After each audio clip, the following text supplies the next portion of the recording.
from the city that never sleeps. 17 miles from Madison Square Garden, New York City. It's America at Night with Rich Valdez.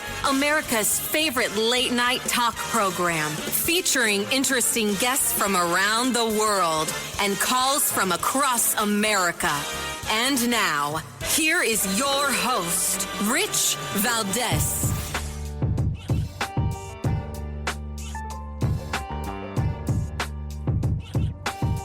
Hi there, good evening, and what's up, America? I am Rich Valdez, Valdez with an S, at Rich Valdez on all of the social media. Welcome to the Wednesday night edition of the program.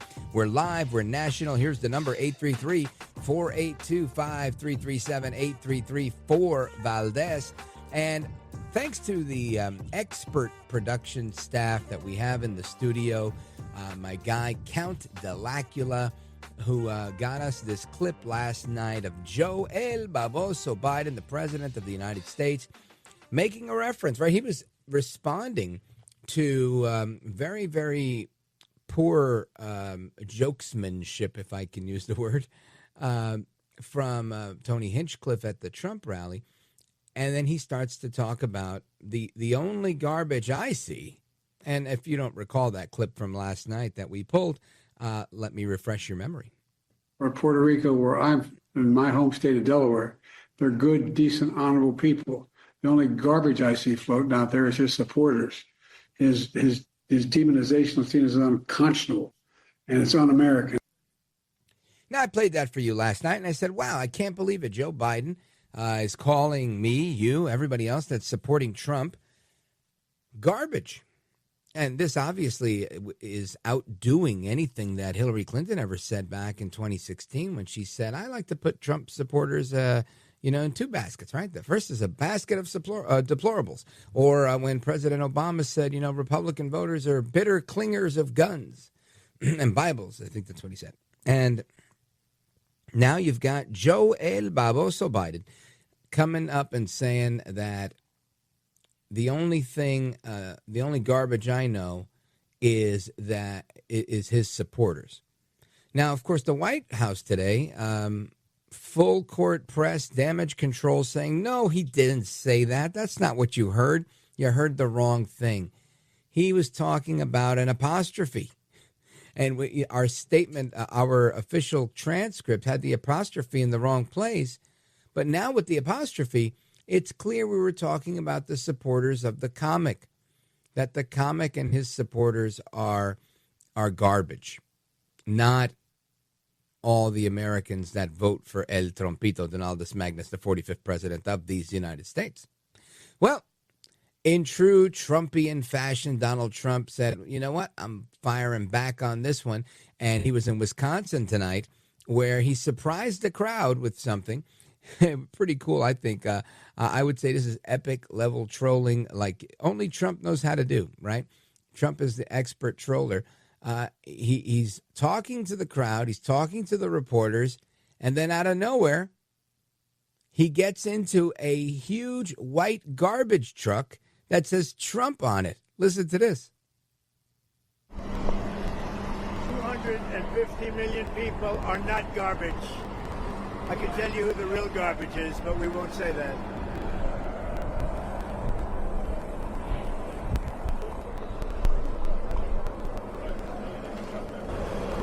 Any questions?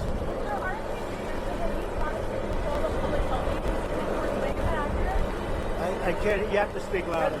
Aren't they juniors so that you promised to control the public health agencies if you were to win? Exactly. Well, we'll work with him, and he's a very talented guy. He wants women's health. He wants health for people. And we're going to work with him. He's a very, very talented guy. He's a friend of mine. All right. I'm not sure what's happening here, but we get to a point in this back and forth where Trump eventually says something pretty witty. I think we have audio on that. Count, do we have it? Okay. Well, I sent it to you in a link about an hour ago. Maybe you can do that one. It's pretty short. I was hoping for a fuller version of it, but we didn't get anything out of this. So we continue. Trump is in Wisconsin. He jumps into this garbage truck, and to everybody's surprise, and he in effect makes that grand comment that it's his effect. In effect, he's trolling Kamala, he's trolling Biden for their commentary of it, and I thought it was incredibly rich because the optics were funny. Right, it was just funny to see him get into this big Trump-clad garbage truck, where this has been the talk since last week, and how miraculously he figures out a way to make this work, right? To make it work for him, to make it work for the campaign. You know, what they meant for bad, he was able to turn it around. I just thought it was fantastic. Now, in some other news that I wanted to get to, there's interesting developments, right? The Supreme Court weighing in today, saying that what Governor Youngkin did in cleaning up the voter rolls, that was in effect okay. They upheld this decision because Democrats were suing, saying, no, you can't clean up your voter rolls. Even the Department of Justice got involved. Well, turns out the Supreme Court sided with the governor of Virginia and the government, I should say, and they're allowed to remove non-citizens from their voter rolls, which I think is a good thing. So we're going to get a little bit about that. Plus, there's a little bit of, what should I say? I don't know, controversy, concern, voting issues with Dominion voting machines. Michigan just found these problems, and they're indicating that these problems are happening nationwide. We're going to hear a little bit of audio on that, and I'll give you the report on that when we come back. Don't go anywhere. This is America at Night with Rich Valdez.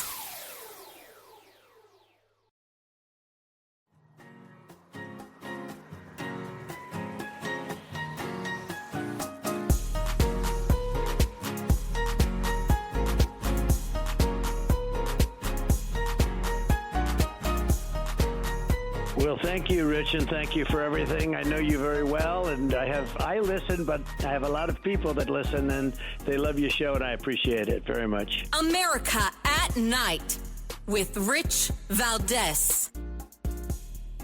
All right, amigos, welcome back. And I didn't want to get into the voting stuff until I was able to give you Kamala's response, because Kamala Harris was at Joint Base Andrews, used to be known as Andrews Air Force Base, and she said she strongly disagrees with any criticism of Trump supporters because she'll be a president for all Americans. And all I could think to myself was, then why aren't you the vice president for all Americans? Because she seems like she likes to pick and choose, doesn't she? Listen to this. President Biden took his comment last night about garbage. Listen, I think that, first of all, he clarified his comments, but let me be clear, I strongly disagree with any criticism of people based on who they vote for.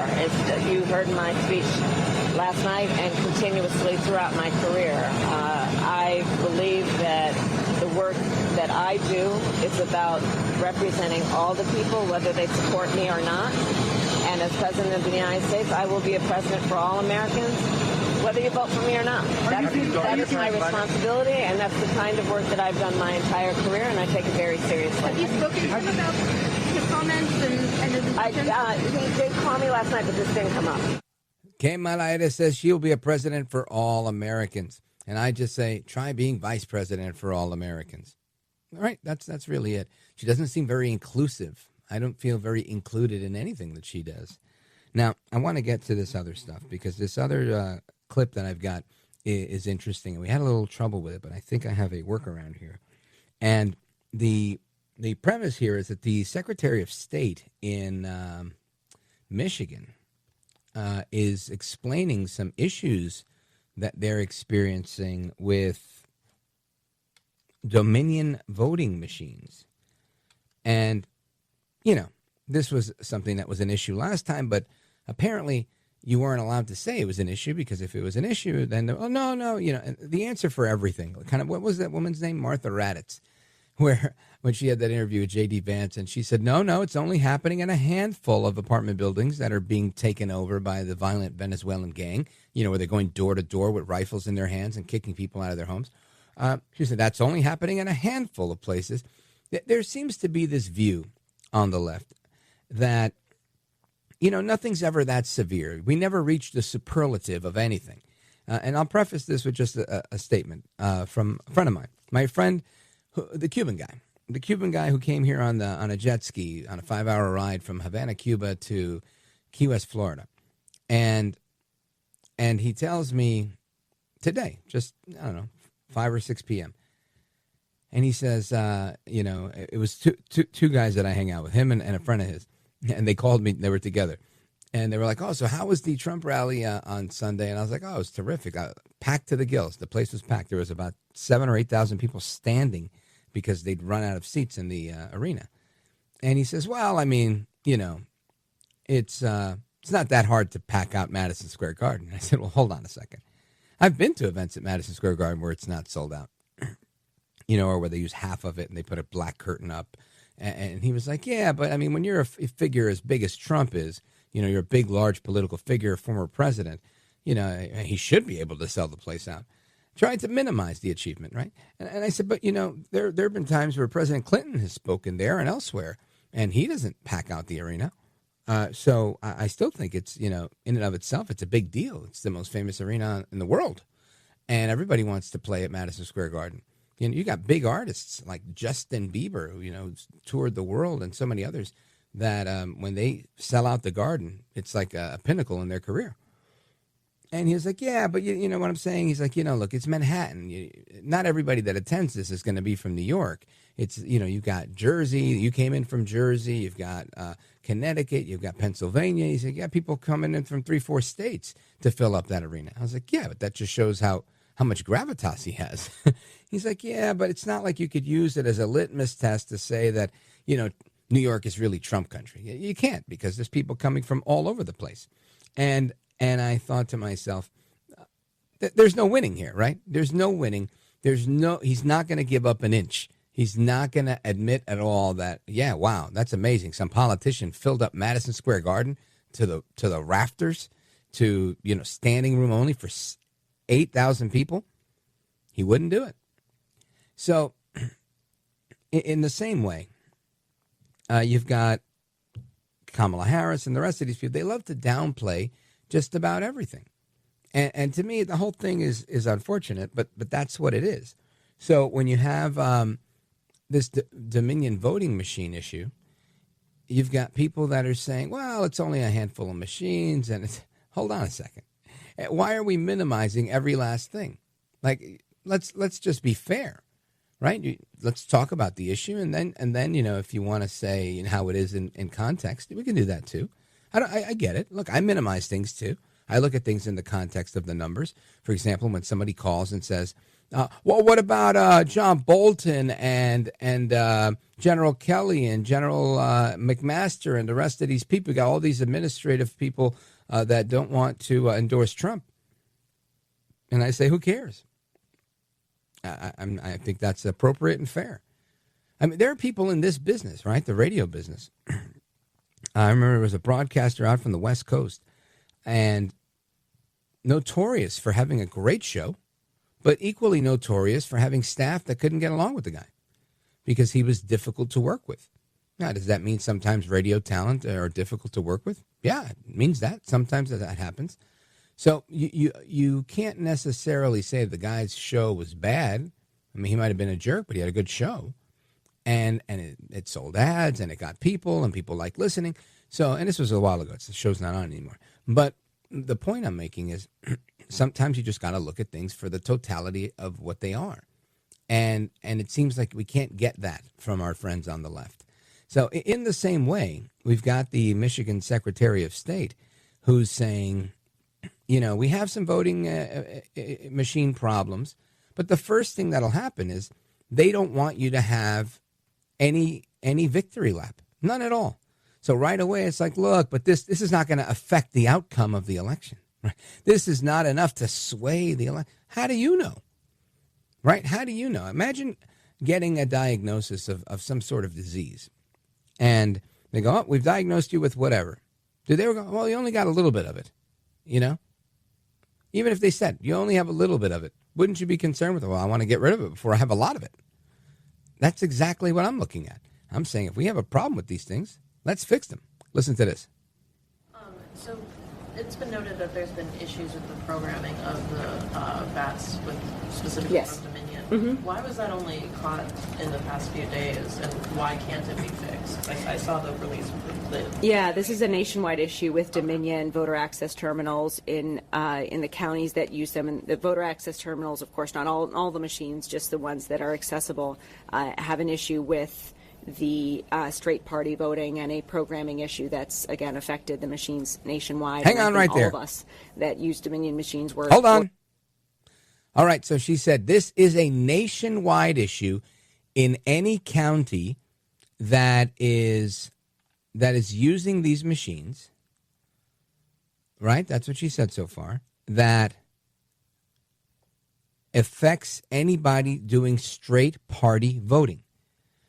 Meaning, if you go in there and you say, well, you know, I like El Trompito, Donaldus Magnus, the 45th president of these United States, and I want to vote for J.D. Vance.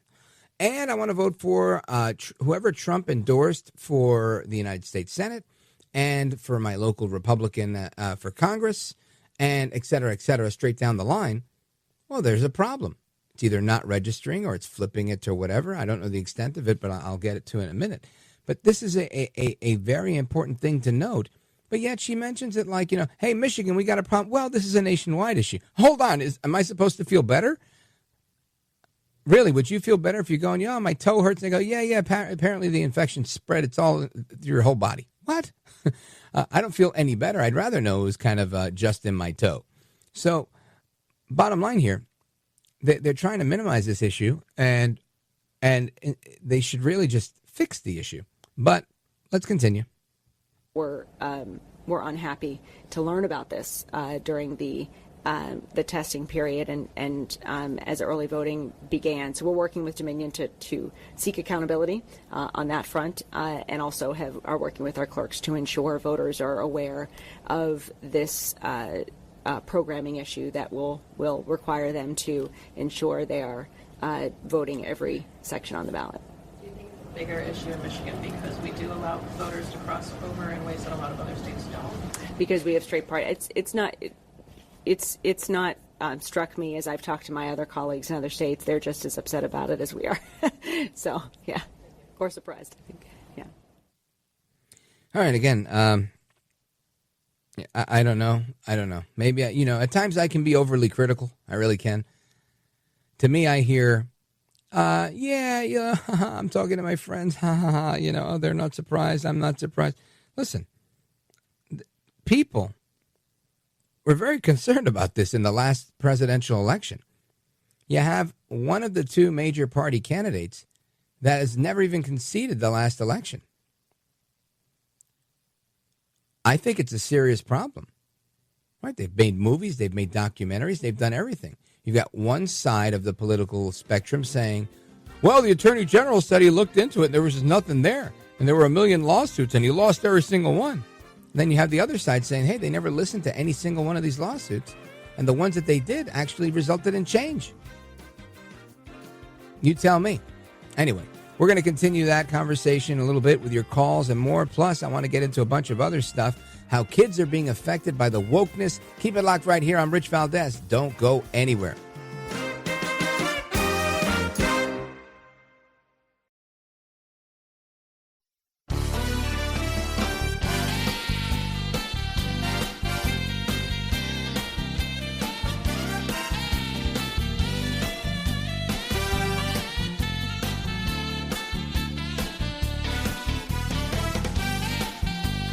America at Night, your home for the best election coverage.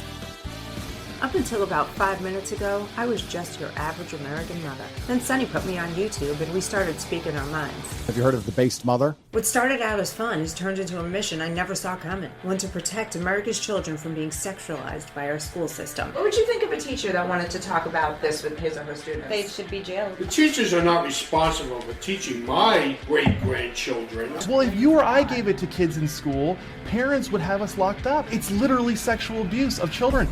I think that's what makes books like these really important and in a lot of ways beautiful toward the human experience, because they tell us what it's like to be someone else. You won't hear this on the mainstream media, but these really important books are loaded with filth that isn't fit for children. This gotta get out. I love all kind of people, all genders, but this is wrong for a child to see that right now. I showed these books on YouTube and got banned for it, but that's all right. I brought it to people the Gen X way, face to face. That is the trailer for the film American Groomer. And the question, can any good mother vote for Kamala Harris in good conscience? I don't have the answer to that, but Elena Barbera does. She's known as the based mother, and she's a leading advocate for parental rights and anti-grooming. And she's put together this film, and she's in this film of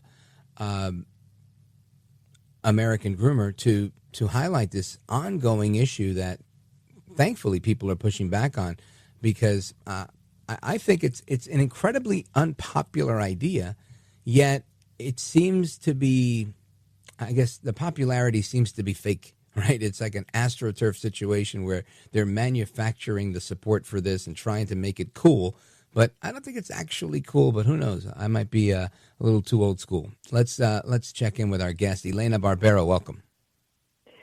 Hi, Rich. Thanks so much for having me.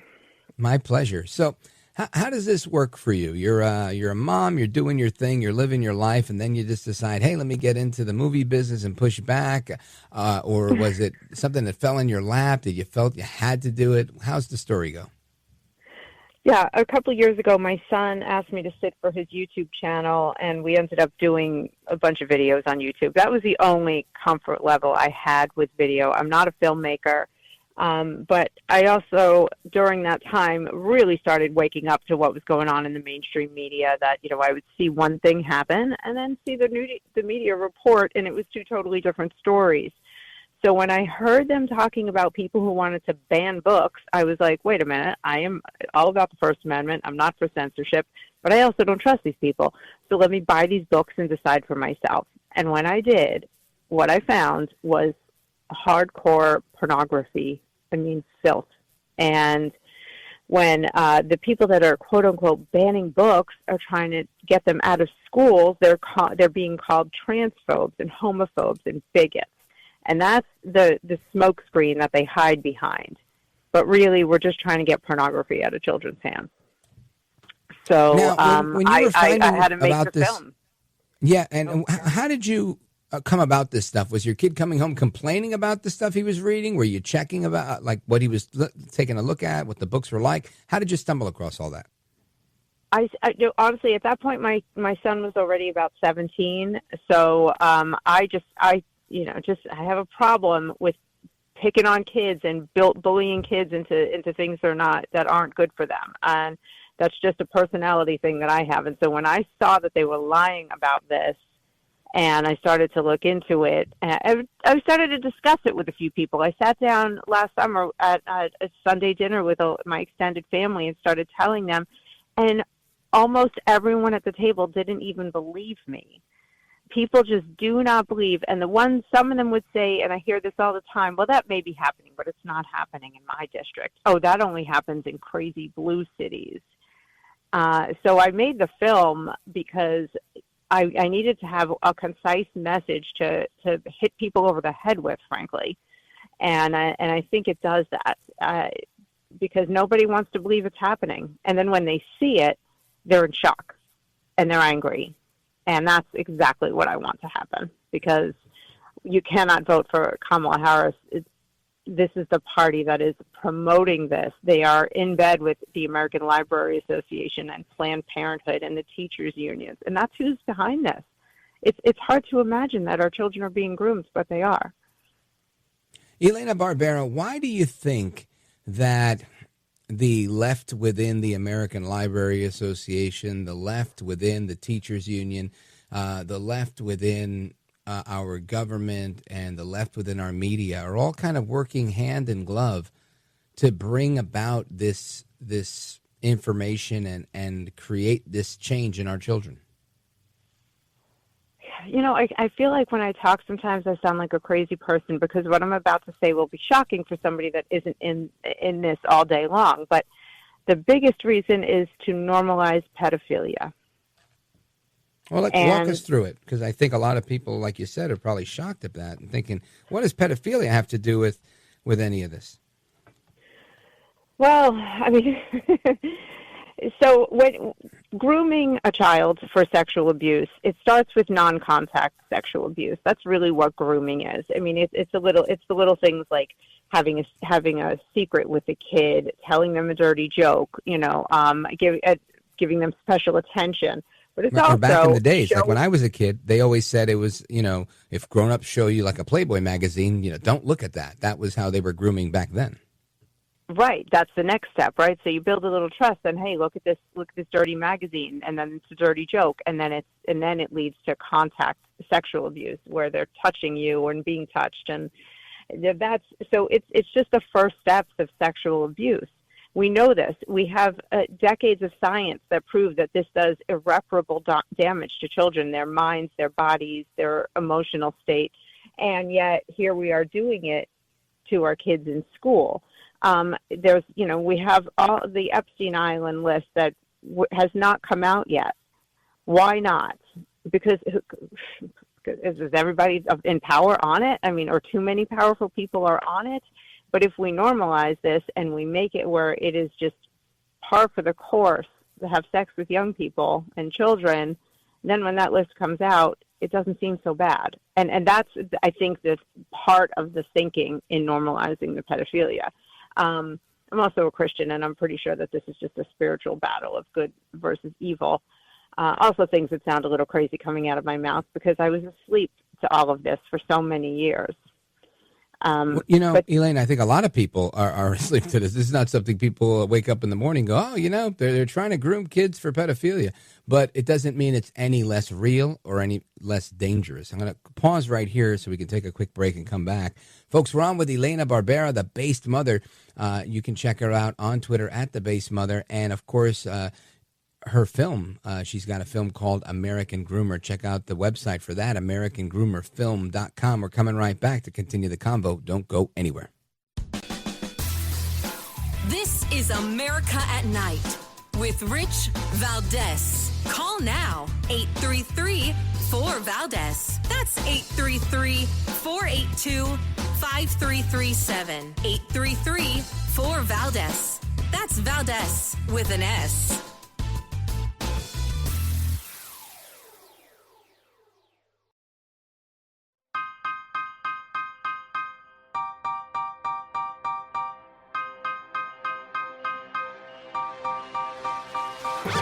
The best guests, the best opinions. This is America at Night with Rich Valdez.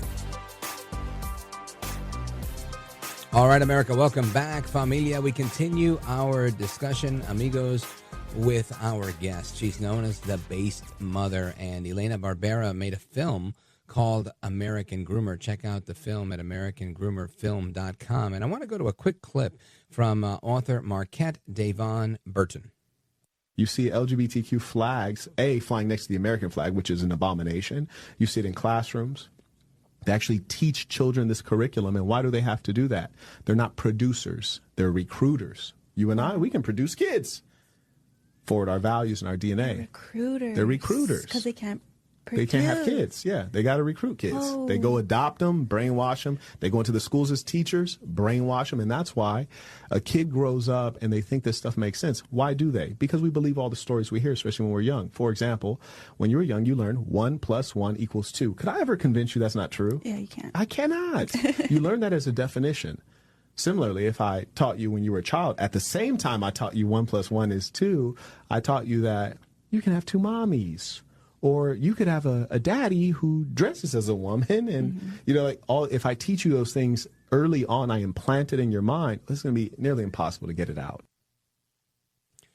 I think there's a lot of truth there. And I want to ask Elena Barbera her thoughts on that. What do you think? Well, I'm seeing crazy things being put in kids' heads. So there are some of the books that I've been talking about, the books that talk about you can have as much sex as you want with as many partners as you want, and it's okay. If that's who you want to be, that's good for you. When, we know that that's not healthy for kids physically or mentally, especially for girls. They talk about if you have an STD, it's no biggie. There's one book called Let's Talk About It that literally talks about STDs and herpes as quote-unquote no biggie. I'm not just exaggerating. And so that's the kind of things that if you put that in kids' heads when they're younger, they just think that that's normal. Just like the clip said, you can be any gender you want. If you say that enough times, of course they're going to believe that. But we used to tell children every day, don't lie, don't cheat, don't steal, don't kill. And those became the norms in the children's lives when we had the 10 Commandments as our societal norms across the board, even if you weren't religious. Now we're replacing them with sex and crazy ideologies. And you can be a kitty cat if you want. You don't even have to be a person anymore. Right. Now, Elena Barbera, earlier you were telling us about how your faith is guiding you in a lot of this. What role do you think that plays for many of the parents that you've connected with in your journey and producing this film? The people I've met on the journey not only have exposed me to more horrors than I thought were happening, but the leaders in this movement really seem to be faith-based, and they're driven and filled by their faith that gives them the strength to fight this fight, because we're fighting against a massive machine. It isn't just a few people. It isn't just in a few places. We're talking about districts, most school districts in America and in all 50 states, and major organizations that are tied to the White House. If I can give your listeners a concrete example, last year the White House appointed a man named Matt Nosanchek to the U.S. Department of Education. He's a deputy assistant secretary, and his whole job is to help people to fight book bans by filing civil rights violation complaints, teaching them how to do that. So that if I take pornography away from a child, another parent can go in and complain and say that I've violated the child's civil rights, their First Amendment rights. So the White House is in on this. I mean, so you've got me, just regular nobody here in America coming out and fighting those kinds of forces. How do people help you in do this that fight? by faith. How can people help me? So you can, follow me, support me. If you go to my Instagram, The Based Mother, you will see mixed in with my videos there are going to be readings from some of the books that are in the schools. And I'm telling you now, prepare to be shocked. So first thing is help spread the word. Watch the film, AmericanGroomerFilm.com. It's free. People can, drop a donation to me if they want to, but I don't care if they do. I just want people awake to what's going on. So they can go to AmericanGroomerFilm.com, invite a few friends over. It's only 36 minutes, and it's going to give you a lot to talk about afterwards. You Elena have to Barbera, help me wake people up. Let everyone know how they can follow you for free on your social media. Yep, I'm at The Based Mother on Instagram and Twitter and TikTok, and also go to AmericanGroomerFilm.com where you can watch the film for free. The film's free too? The film is free. Oh yeah, no, that's what I'm saying. I made it free because I am that serious about waking people up. I want you to invite your neighbors over, watch it for free, help spread the word. And, I heard you say real quick, you're speaking, to a Latino audience or Spanish speaking audience. All these books that I'm talking about have been reproduced in Spanish and are also being given to Spanish speaking students in schools in their native language. Wow, look at that. So we're importing people from south of the border, bringing them here, going to teach them English, and we're going to groom them on top of that. Absolute insanity. Groom them in their native language, yes. Mm-hmm. Wow. All right, folks, make sure you check out the film. Now I know it's free. It's AmericanGroomerFilm.com, AmericanGroomerFilm.com. Follow her at The Based Mother, BASED Mother. and Elena Barbera. Keep up the good work. Of course, everybody who's praying in this audience, pray for her, pray for the mission of what she's doing. I'm sure there's a lot of moms and dads and grandmas and grandpas that are really interested in supporting you because you're fighting a fight that oftentimes they can't fight on their own. Yeah, thank you, Rich. That's the starting point. There's a lot more, but stick with me, and I can tell your audience more about how to get involved in school boards and really make a change. Absolutely. We'll definitely have you back. Folks, Elena Barbera, again, the film is American Groomer, film.com. Check it out. Elena, thanks for being with us. Keep up the good work. Godspeed. Thank you, Rich. My pleasure. And, folks, your calls and more are coming up straight ahead. Don't go anywhere.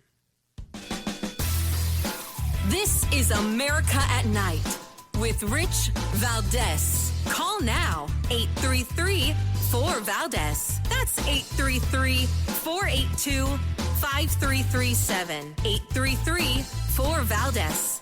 That's Valdez with an S.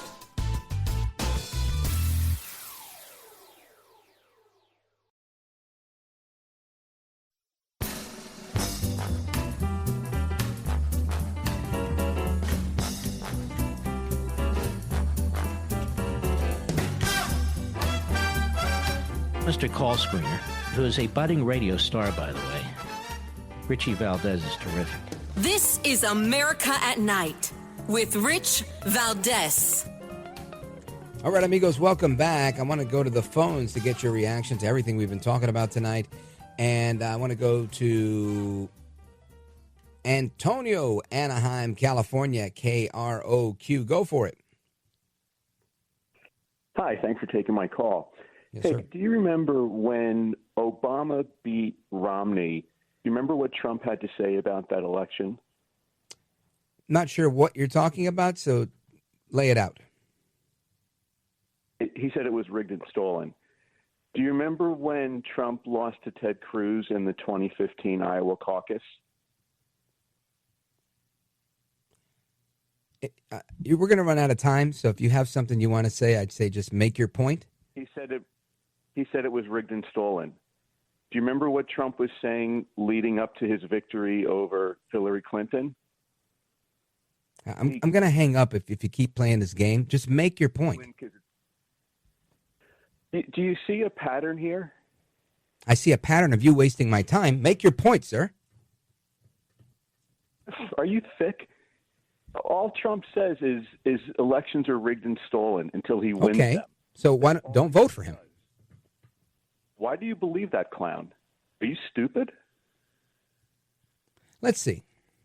You call the radio to ask me if I'm stupid, to interview me about a bunch of things Trump said or didn't say in 20-something. What does it matter to you who I support for president? I don't care who you support for president. Why am I so important to you, Antonio? Are you into guys? I care greatly because I care about the country, and it's deeply disturbing that... So you think that calling here and trying to, A, ridicule me or whatever it is you're trying to do to take this type of moral superiority is going to convince me or the listeners of this program that somehow you're on the moral high ground because you're saying Trump is a liar? You realize that when you're up against money and people who made more money during a certain administration, you better come with something a lot better than... Do you see a pattern that Trump is a liar? Are you stupid? Do you think that's intellectually advantageous for you? I could care less. If you had more listeners, it wouldn't be so easy to call your show all the time. How many more listeners do I need? I think I've got more listeners than any other radio show in this time slot. Really? Having 12 listeners is the top 12 listeners? I think it's more like 6.5 million, Antonio. Million. I guess they just don't know how to use a phone. Okay. Using a phone. It's a radio, not a phone. But thank you, Antonio. You've embarrassed yourself. Antonio in Anaheim, California, KROQ, says he wants to talk about the border, but really wants to ask me if I'm stupid. There's pendejos all over the place, folks. Election day brings them all out. We're coming right back with more to come straight ahead. Don't go anywhere.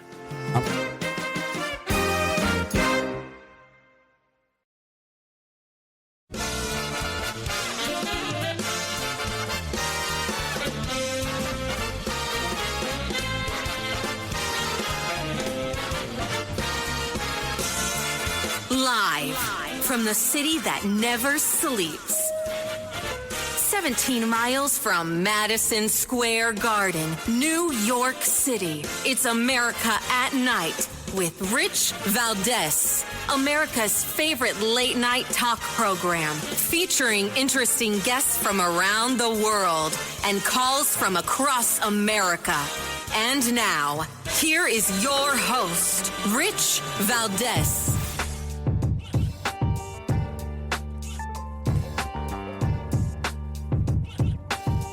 Hi there, good evening, and what's up, America? I am Rich Valdez, Valdez with an S, at Rich Valdez on all of the social media. Our telephone number is 833-482-5337, 833-4-Valdez, if you'd like to join us on our late-night national town hall conversation. And, of course, big story tonight, at least the one I've seen the most of, is the Supreme Court saying that, yes, in fact, the state of Virginia may remove non-citizens from the voter rolls. The Supreme Court saying earlier today that the federal law grants Virginia Governor Glenn Youngkin the power to remove non-citizens from his state's voter rolls. Excuse me. And it ruled 6-3 to issue a stay in the lower court's ruling. The non-citizen names can be left off of the voter roll and more can be removed through the same process. That's a huge victory by Attorney General there, Jason Miyares, that they won this. And good for them. Really, really good. Let's see. They've had this state law on the books since 2006. And that's why Youngkin decided to remove 6,300 non-citizens from the voter rolls. And he did that since he took office in January of 22 and this summer. So good for them. Let the purge continue. Let me see. Excuse me, frog in my throat. Anyway, there's, of course, some additional fallout from Joe El Baboso Biden. Now, Joe El Baboso Biden, he made that statement last night. And we brought you the statement where he said about Trump supporters and whatnot. And I'm going to play it for you yet again, just because it's short. And how could you forget this? Listen to this. Or Puerto Rico, where I'm in my home state of Delaware, they're good, decent, honorable people. The only garbage I see floating out there is his supporters. His demonization of is unconscionable, and it's un-American. So that's Joe Biden. Now, the context in which the question was asked was about Trump and the rally. And the White House is now saying that this was a misplaced apostrophe and that, in fact, this was nothing about Trump supporters. This was about the supporters of the comedian, Tony Hinchcliffe, which I don't even know if there are many. I mean, I know he's pretty successful in this stuff, but I don't know of him in his career other than, I did a Google on him and I saw that he was in a movie that was actually pretty funny. And he told a couple of jokes that I did laugh at. I just didn't happen to hear the one he told because he had kind of like a very faint, somewhat effeminate voice. So it was difficult to hear him in the garden. And plus people were talking and moving about the room. It wasn't like he had the attention of the audience. Anyway, that being said, that is the statement last night, and we brought that to you as it happened last night. But today, El Trompito fires back, and he pulls up in a garbage truck in Wisconsin to his rally and says that the only garbage is really what comes out of the mouths of Kamala Harris and Joe Biden, and just an epic moment of trolling. And the choice, I believe, between Biden and Trump is extraordinarily clear to many people, but for some, they're blinded by their hate. And I like to try to be as objective as I can be, despite the haters that call and try and, make me out to be something I'm not. The reality is I would love to vote for a Democrat. I would. I'm looking for a Democrat that stands for a lot of the things that I stand for, and I'm with them. And it doesn't take much. Close the border, lower taxes, stop spending, that type of thing. And lamentably, there really aren't many on that wavelength. Therefore, I haven't been voting for Democrats forever. But should one arise, they would get serious consideration. Now, all that being said, there's other things on the ballot here, right? Who's better on education? Who's better on the economy? Who's better on so many of these things? You know, Kamala Harris went to Howard University.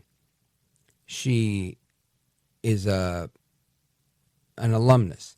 Yet, it was Trump that really put his money where his mouth was, and not his money, but I should say the federal government coffers, right, our tax dollars, and decided to help the HBCUs so that they don't keep running out of money and having to come back to the government hat in hand. It wasn't Kamala Harris that did that. Now, granted, he was in office before she was, but what has she done since? Does she have an impeccable record of supporting education? Is there a bill that we're all like, oh yeah, remember the whatever bill that Kamala Harris promoted? Right? Is she the education czar? No, she's the border czar. And she's done a miserable job of that. So as we look at that, I think it's important that Americans really take a close look, a hard look. Who's good for the next generation of Americans? Who's good for our children? A couple of weeks ago, Anderson Cooper did this report where he interviewed a bunch of school kids in New Jersey. And they said a bunch of different funny things. And there was a clip that stuck with me that I want to play for you, because these kids are talking about how, you know, they won't necessarily go to the home of somebody that's a Trump supporter and whatnot. And where are they getting this from, right? They're getting it from the leadership, from the behavior that's displayed by our leaders, by the president calling somebody's followers and supporters garbage. This is the president, not some two-bit comedian that made a horrible joke, an offensive joke, a racist joke, whatever you want to call it. The guy was an idiot. Or in the most respectful Spanish word I can find, pendejo. So I want you to hear what Anderson Cooper discussed with these kids. Listen to this. The study found that Republican-leaning kids were more open to visiting a Democrat-supporting household. The Democrat-leaning kids were about 5 times more likely to say they would not want to go to a pro-Trump house. Would they be okay with you going over to somebody's house who was really supportive of President Trump? No. No? And why not? Because they know that he's not like black people, so they will not be happy to see me. Would your family let you go over to somebody's house who's really supportive of Donald Trump? No. No, they wouldn't? No. And why not? Because, like, my mom and dad don't like Donald Trump at all. Not a single bit. Would you be okay going over to somebody's house whose family really likes Kamala Harris? I think it'd be fine. It's just about the personality of the people. Well, isn't that a difference?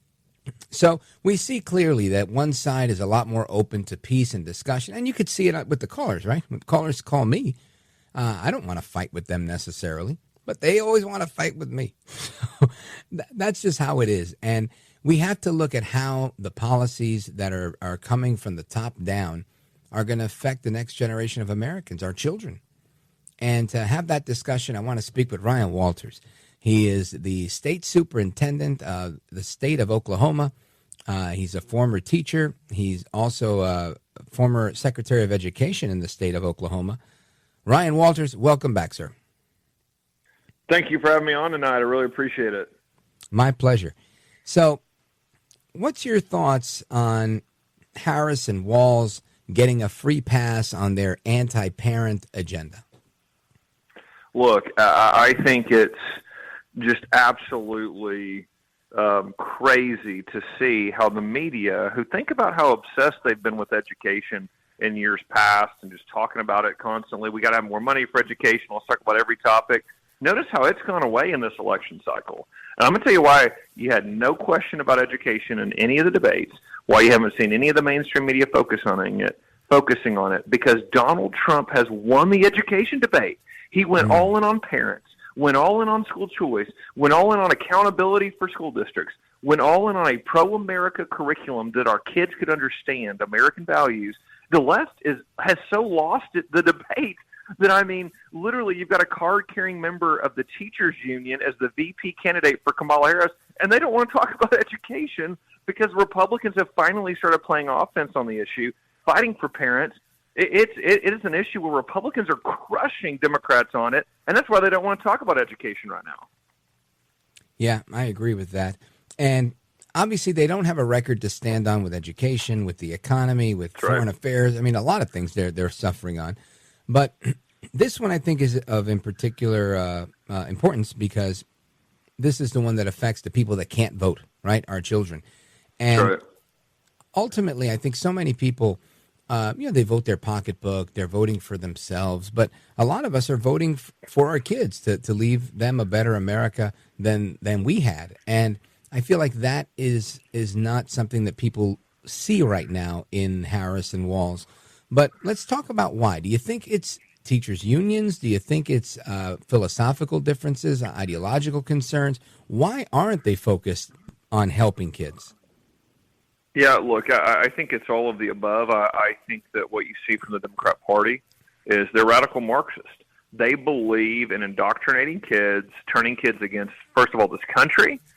Second of all, their families. They literally want to break down the family unit. It's not a coincidence that all of their policies just so happen to be anti-family. And then lastly, they want to turn kids against their faith.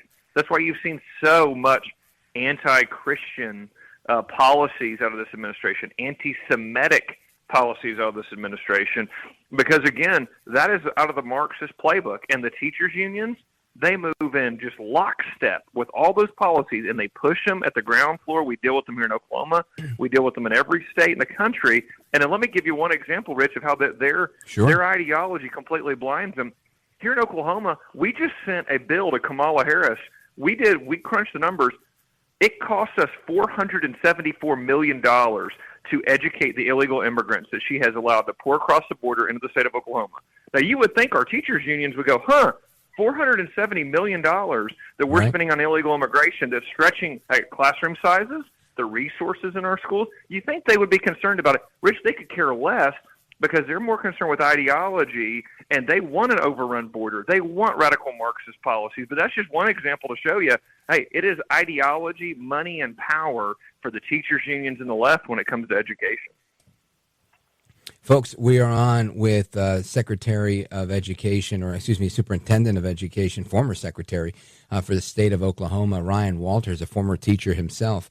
And we're going to continue this discussion on the lack of a record of Kamala Harris and Tim Walz on education and what people need to consider as we get closer to Election Day. Don't go anywhere. This is America at Night with Rich Valdez.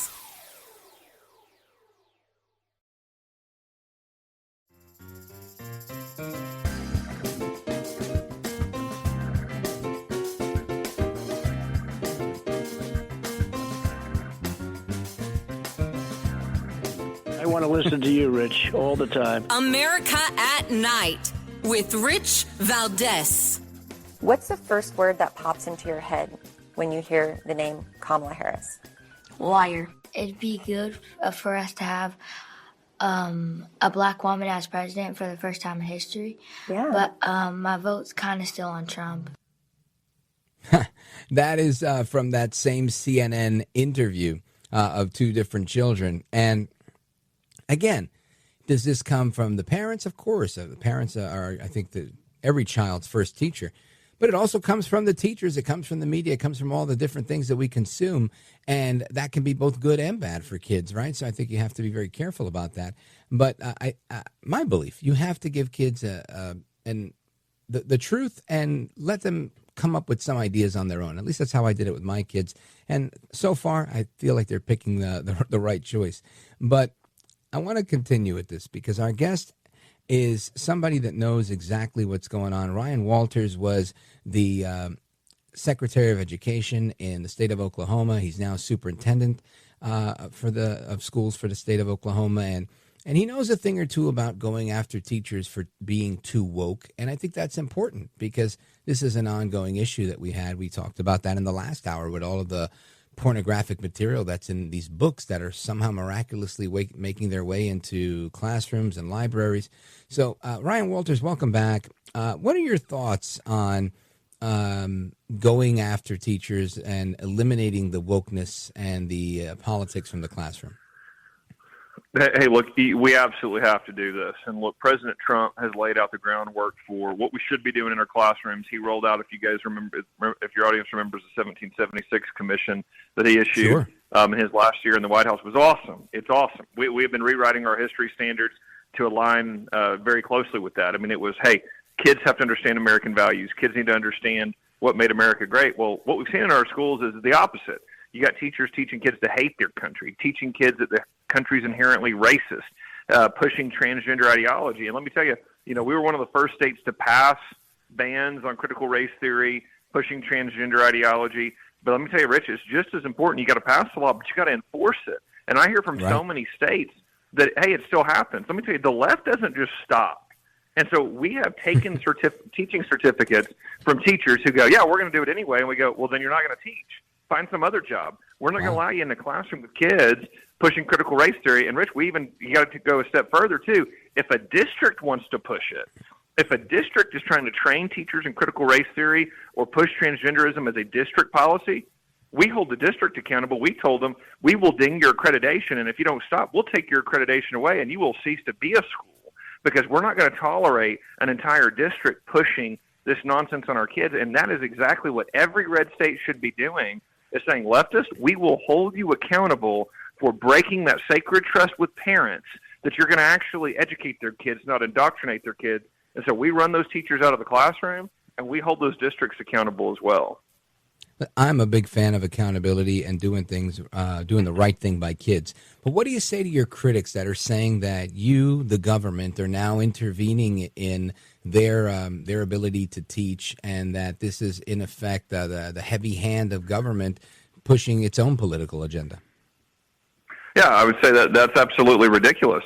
We are not paying taxpayers for an education for adults to go in and lie to kids and indoctrinate them and turn them against this country. We want kids to be patriotic. We want kids to love this country. We want them to understand all of our history, right? The good, the bad, and the ugly. But we want them to understand it was those foundational principles that we were created with those in mind, the government, society, that we understood those things. That's what helped us break the cycle of history of other civilizations, of other countries, of other nations. Our kids should be proud of that. Our kids should be proud to be American. And we are absolutely not going to sit here and allow taxpayer dollars to go over kids to go into schools with parents trusting, hey, when they're in a history class, they're going to get American history, not a professor getting up in front of them telling them that America is an evil, racist country that they should hate their family because they should hate the traditional family unit, and that Christianity and Judaism and every type of faith are actually detrimental to society. That's not what we're paying for as taxpayers. That's not what we want for our schools and our education system. So look, hey, we're going to do all that we can to support family values, conservative values, and the American values that the country was founded on. And again, if they want to come in and be radical leftists and push indoctrination, they're going to find another job. I mean, there's other things they can do in society, but they're not going to work with our kids. Amen. Praise God. Hallelujah. Folks, that's Ryan Walters. He's the superintendent of schools in Oklahoma. And Ryan Walters, I don't know if I have any sway or input with the transition team or with Trump, but you've got my vote to be on the short list for Secretary of Education if he doesn't abolish the Department of Education. Thanks for being here, brother. I appreciate it. Thank you, Rich. Love the show. Appreciate you. You bet, man. God bless. I love your work. All right, amigos, we continue. More to come straight ahead. We talk about international affairs next. Don't go anywhere. It's just getting started. I'm Rich Valdez.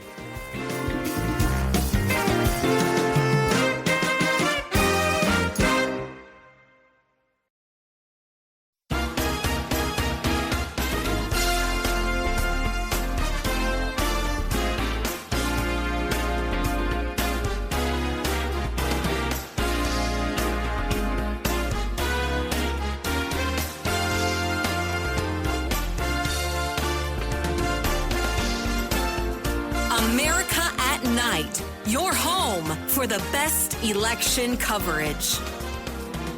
Russia, Iran, China, they all do slightly different tactics. They use generative AI to develop fake personas and fake websites, but all three are focused on two main goals: to undermine American confidence in the integrity of our elections and to stoke partisan discord, to pit Americans against each other. That is Jen Easterly. She's the director of CISA, Cyber Security and Infrastructure Security Agency, and she was on the PBS NewsHour singling out Russia, Iran, and China for their efforts to interfere with U.S. elections. But I would say they got to get in line because we've got our White House interfering in U.S. elections. We've got several prosecutors that are interfering with U.S. elections. We've got foreign investments in our radio infrastructure through George Soros and his investments that are interfering potentially in our elections. So there's a lot going on. And we just heard a report from a news agency in Michigan saying that the Dominion voting machines are having trouble with any down ballot all-party voting. Like if you vote all Republican, that's not happening either. So is that to be blamed as a cyber attack from the Russians, or is that malfeasance from local officials colluding with Dominion or not, right? I mean, these are just all questions I'm asking. I'm not suggesting anything. But I want to have this conversation with somebody who follows this stuff pretty closely, and he's been on the program before, Brandon Weichert. He's the author of Disaster of Our Own Making, and he's got a bunch of other books like Biohacked and The Shadow War. And he also is the editor at the Weichert Report. Brandon Weichert, welcome back. Well, it's good to be here. Thanks for having me again. You bet. And so there's some military people and intelligence people that are being told to prepare for a potential major cyber event on or around Election Day. And I want to get your take on this, whether you think it's fake, phony fraud, if you think it's something we really need to be taking seriously, which I would imagine we should always take that seriously, and whether or not this is like a manufactured outrage or not. Well, these are great questions. The first thing I would say is another hat that I wear professionally is I'm a consultant for the Defense Department. I occasionally serve as a subject matter expert. The last 3 weeks, I have traveled to 3 different military facilities, most of which do cybersecurity work at sort of the international level. Yep. And at 3 different facilities, 3 different intelligence operatives have all said that they are seeing warning indicators light up that they have never seen in this tempo before in the cyber domain. And it looks like a run-up to a cyber 9/11, and they all think it's primed for Election Day or around Election Day. And so you brought up rightly China, Russia, Iran, North Korea, even Venezuela. All of these foreign threat actors have an axe to grind with us.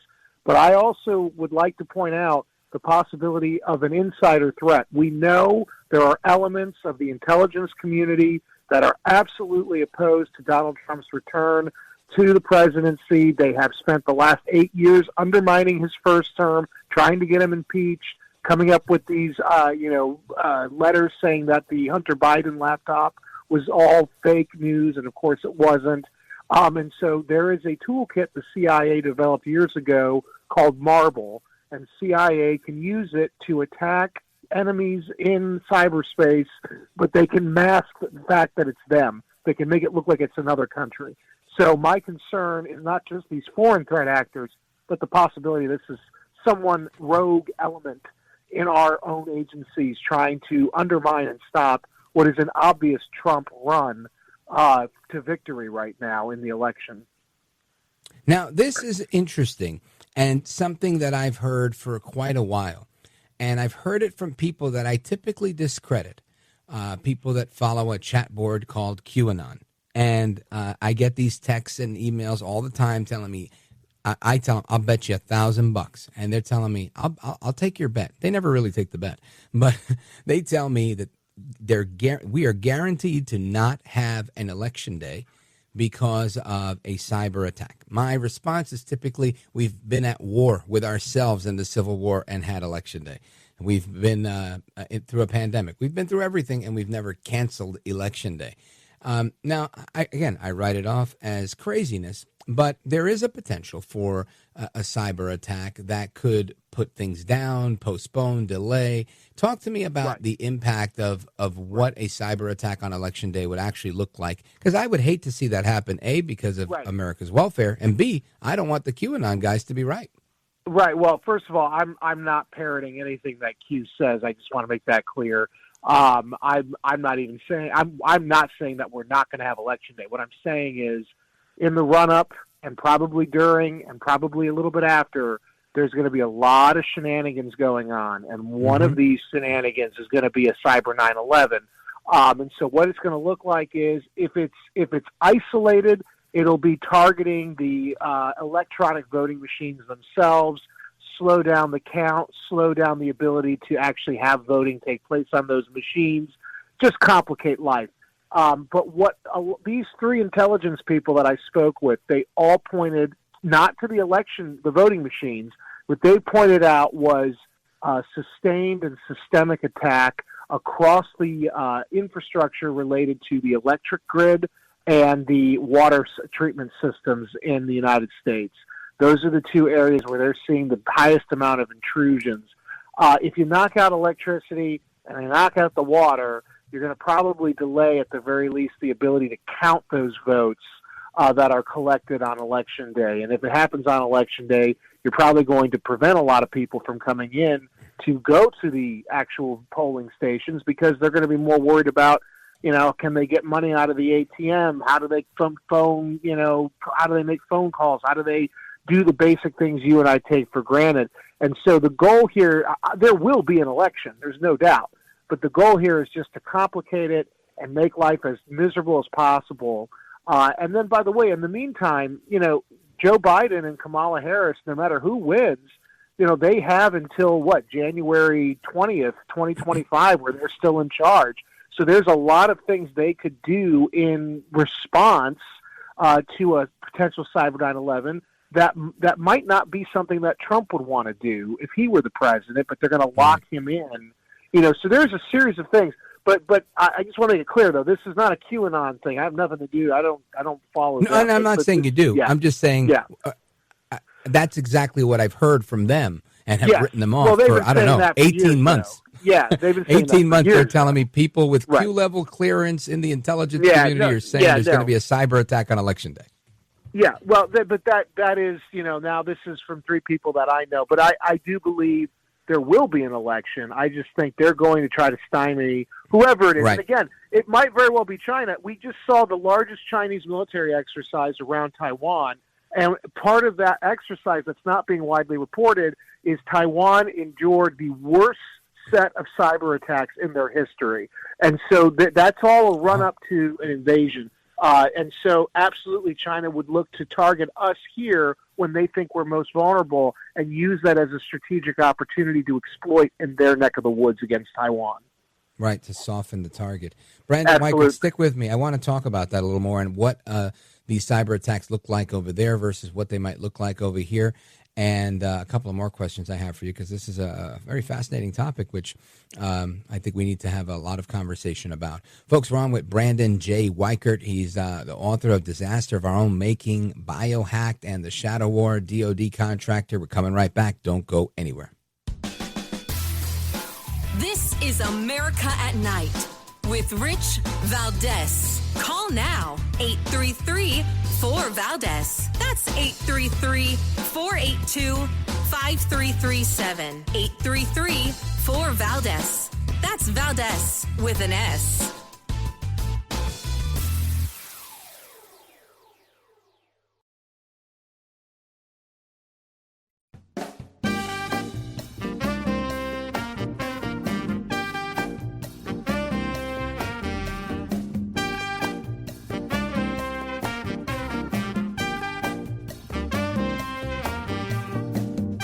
You have experience and skills in interviewing, or you wouldn't be on your program. America at Night with Rich Valdez. Is Russia planning for stoking violence either on Election Day or after? The intelligence community assesses that there could very likely be efforts to foment violence, particularly in the days following November 5th, because we know the election is not over when the polls close. And it may be very close in some of the battleground states, so it may take a couple days to work through the recounts or the audits. And into that space of uncertainty and ambiguity, our foreign adversaries are going to try to undermine American confidence in the legitimacy of our election, and we cannot allow that to happen. Again, that's Jen Easterly, the director of CISA, the Cybersecurity Infrastructure Security Agency. She was on PBS NewsHour with Nick Schifrin, and she says that Russia could be planning violence in the days leading up to our election day. My thought is not necessarily which state, which bad actor, or what kind of violence or whatever. I would imagine there's going to. The last time Trump got elected, there was all sorts of protests and violence and all that stuff. But I think the bigger issue is there going to be a cyber attack? What that cyber attack looks like? Have we been enduring cyber attacks all along this year, where we've seen certain things known as hacks or glitches or whatever we've seen, where the airlines stopped working or where pharmacies couldn't process orders and whatnot? Brandon Weichert is our guest. Brandon, your thoughts? Yeah, no, we've definitely seen an uptick in the kind of operational tempo of pretty much all of our foreign threat actors operating against the international, or rather the American networks, critical infrastructure networks. In fact, China has been launching the Volt Typhoon operation, which was unearthed by the FBI and NSA about 6 or 8 months ago. Basically, for years, they had been penetrating quietly critical networks related to our water, and our energy grid, and they were basically laying low in there and kind of mapping the network. And it's believed they were planting the equivalent of electronic time bombs in these key networks to go off at a time and place of China's choosing. In fact, the NSA and CISA went into the networks trying to purge them of those so-called electronic time bombs, and they don't believe they got them all, and they don't believe they'll be able to find them all in a timely manner because the Chinese were in there for so long. And so this has been going on for years. But like I said before the break, the 3 intelligence people I spoke to indicated that the last 6 weeks alone have seen a record amount of intrusions and an operational tempo unlike any other time in the history of cyber warfare. Now, Brandon Weichert, the woman that was just speaking, Jen Easterly from CISA, this is the same agency that said that the 2020 election was the most safe and secure election we ever had. So forgive me for sitting here where I am and saying, I don't care what Jen Easterly says. I don't know if I can trust her or this agency. You can't. Yeah, you can't. What makes you trust the 3 guys you're talking to? Well, these are 3 people. They had absolutely nothing to gain from telling me. The third gentleman in northern Florida I spoke with was very, very perturbed, as he said, by the fact that we are all in the intel community seeing these warning indicators, but we're not being told or ordered to actually do something about it. And so that's when that's alarming. And he told me, he said, look, I was there on 9/11. He said, I remember back then we were getting warning indicators from the counterterrorism people. Something was going on, but the political people never gave us the order to initiate a proper response. And that's one of the reasons why 9/11 happened the way it did. And he said his fear is that the same exact thing is happening, only now in cyber, where that we're seeing this. Intelligence agencies are seeing it. Around the world, intel agencies are seeing it. They're sending us warnings. We're watching it happen, but yet we're not being ordered by the people who actually are decision makers to send in the proper response and to stop it and to roll it back. And so the concern this is why I brought up before the break, the possibility of an insider threat. It's the same thing with these assassination attempts of Trump. There's always this issue of political actors not necessarily pulling the trigger, but creating the conditions that allow for someone with bad intentions to get through. It's the same thing with cyber. Yeah, just turning a blind eye and not taking action when it needs to be taken. Exactly. So, from your standpoint, what are we, the listeners, to do, and what should America and the good people in our government that still care about our country, what's your recommendation on what they should do? Well, so for the ordinary person, I mean, this is ultimately, this is why I hesitated even bringing this up when I go to public spaces, because there's hopefully really nothing anybody can do. We have to just keep pushing ahead. I went out and I voted. I did early voting. I've been volunteering. I mean, I'm pro-Trump, so I've been helping my local Republican party get the word out about Trump. I'm not going to let this stop me. I would encourage everyone to continue living their lives. The one thing that I did do for my book that's out now, I basically canceled a bunch of flights that I was supposed to be taking throughout November simply as a precaution. And so my point is, you don't want to upend your life because this is not a fait accompli. It's going to happen. But be aware that it very well could. If it is going to happen, it's probably going to happen around the election. So if you have any long-distance travel plans, I would say just put them off.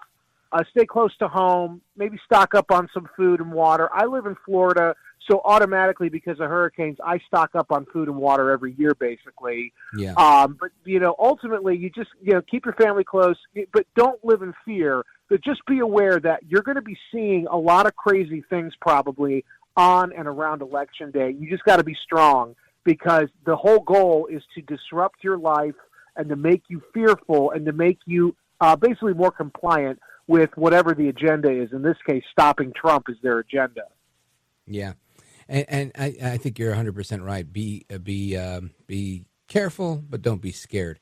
And I think it's also important to note that I think as of earlier today, more than 55 million people have voted already early. And that's, I think, a bigger number than we'd seen in the past, where I think Biden famously claimed he had 81 million votes. So that's a big number, still 6 days away from Election Day. So this might be a record-breaking election. Brandon Weichert, what's your prognosis if you had to put on your Nostradamus hat? How do you think things look on Election Day? In terms of the election for Trump, I think if it's a clean and fair election, I think Trump's going to win bigly. But if there's going to be shenanigans, particularly with the voting machines, I think, and particularly with this Cyber 9/11, but I believe that he will win. I pray that he will win.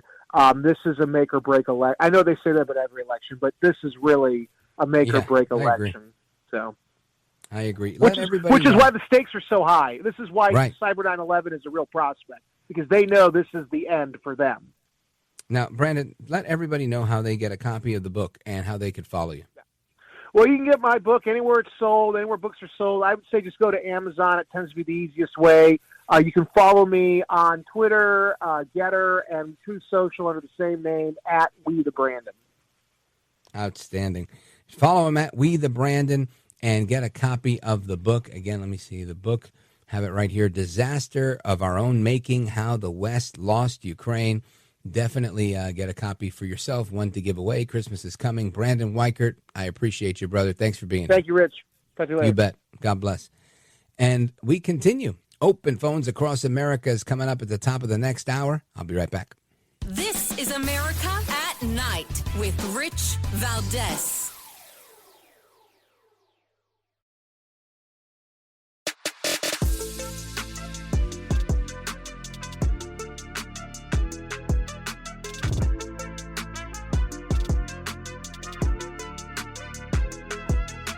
Call now, 833-4VALDEZ. That's 833-482-5337. 833-4VALDEZ. That's Valdez with an S. If you look at France, 38 million votes. At 10 o'clock in the evening, it was over. All paper ballots, all voter ID, one-day voting, and it was over. That is El Trompito. And he says, go to paper ballots. I agree. Listen, I keep flirting with the idea of voting early because you can. And I want, Trump keeps saying, vote early, vote early, vote early. But I like going on Election Day and getting my sticker. And, I get a kick out of it. I don't know. Call me old school. Hoping we get back to that. Anyway, your calls and more coming up. It's Open Phones Across America. We're talking about everything from child grooming to a potential cyber attack to are Trump supporters garbage, in Biden's words? Don't go anywhere.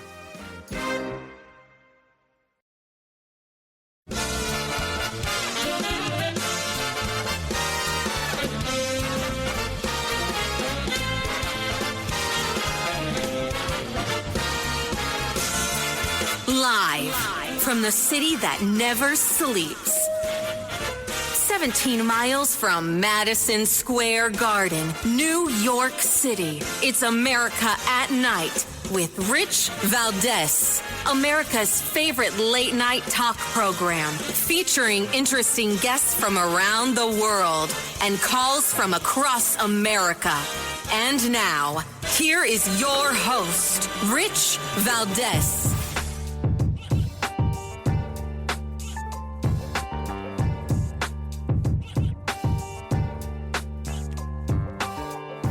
Hi there, good evening, and what's up, America? I am Rich Valdez, Valdez with an S, your liberty-loving Latino amigo. Happy to be here with you on this Wednesday night, and we're live and we're national, so here's the phone number if you want to join us. This hour of the program is known as Open Phones Across America, so you can weigh in on any topic you'd like. 833-482-5337.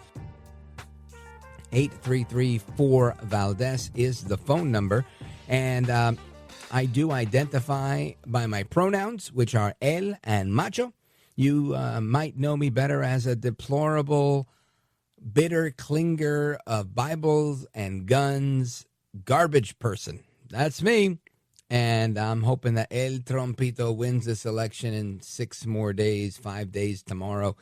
Man, exciting times. So we're going to get to your calls momentarily, but I just wanted to run through some of the stuff we're talking about tonight because we've had some really interesting conversations with the superintendent of schools in Oklahoma about cracking down on woke teachers and the importance of not allowing Kamala and Tiananmen Tim Walz. Can't let them get away with their anti-parent agenda. We also talked about the importance of knowing what's going on in those schools, when the effect of those woke teachers and those woke curriculum objectives that they have, where they're going after your kids with the based mom who joined us earlier to tell us a little bit about the the fallout from that. And of course, El Trompito firing back after some comedian sabotaged his MSG rally. Not really, right? He said a stupid joke, but tried to hurt him. And of course, the media and the left and Harris and everybody else jumped on it, including Nicky Jam. All right, he's one of my favorite reggaeton superstars from back in the days. Been around for 20 years plus. And Nicky Jam is the one that Trump accidentally called saying, "Where's Nikki? She's hot." And then he gets up and goes, "Oh, Nicky's a guy." I think he took that the wrong way, and he was a little butthurt about that. And he rescinded his endorsement of Trump, saying that we must respect Puerto Rico and that he didn't appreciate what this comedian said. And I guess he's well within his rights to do that. But I have to say, come on. Deja la chavienda, Nicky. Come on, brother. Stop crying. Stop whining. What's more important, the economy or some comedian that made a joke that wasn't funny? And he's stupid. Yeah, I get it. And for all we know, it may have very well been the act of a saboteur. It could have been. I'm not saying that it was. It's my thought that it definitely could be. But even if it wasn't, even if he was making a joke about landfills and whatever, again, it still didn't work with the jokes he was making. But ultimately, it doesn't matter, right? The guy said something stupid. The Trump campaign, before that guy even left the building, Danielle Alvarez, senior advisor to the Trump campaign, said, we don't endorse this guy, right? He's not one of us. What he's saying doesn't reflect President Trump or the campaign. They did everything they could do. He was no longer on stage. He made his comments. He got off. It's over. I don't like the guy. I think the guy's a class A pendejo, which is a very fancy way of saying not so nice guy. So I don't know what else could have been done. I mean, I guess everybody wants Trump to get up there and say, look, rather than talk about all the important issues like the open border and beating Kamala and Tim and the economy and the potential for World War III, I'm going to stop the presses now and talk about this idiot comedian who came up here, a little frail man with little hands. And no, he's not going to do that. I wouldn't do it either. I'm not going to spend valuable time at my MSG rally apologizing for some pendejo. Absolutely not. I'm keeping it moving. You put out the statement. It's been done. You move on. But That was it. So now the fallout, of course, Joe Biden comes out and says, the only garbage I see after, and kudos to Biden for saying the Puerto Ricans are great. That's nice.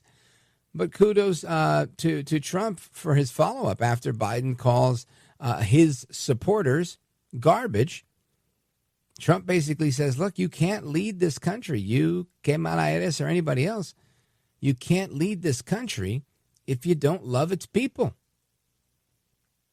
And that is the key difference.